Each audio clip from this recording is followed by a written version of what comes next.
Hello mga day, this is Jessa, ang sabaan sa isla.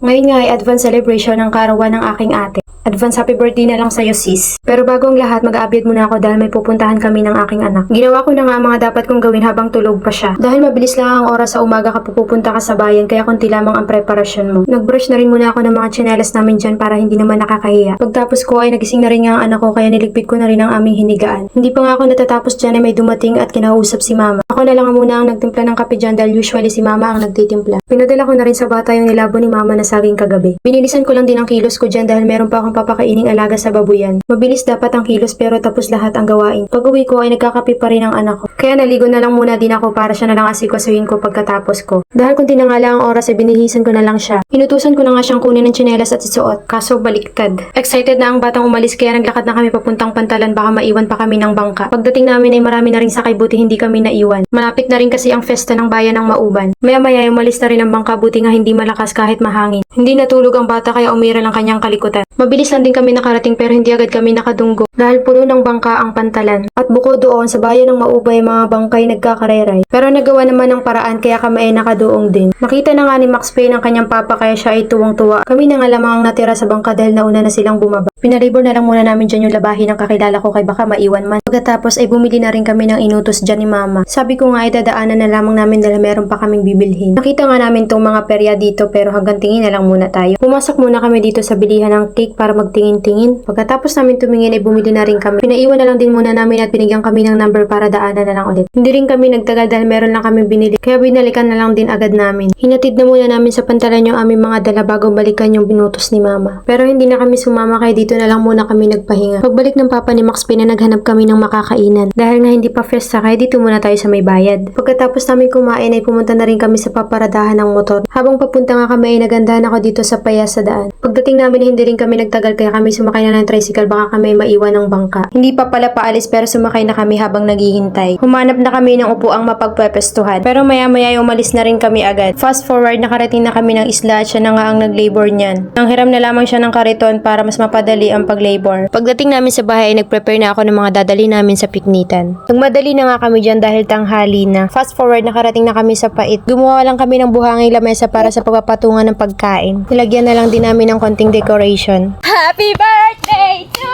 you! Kakain na!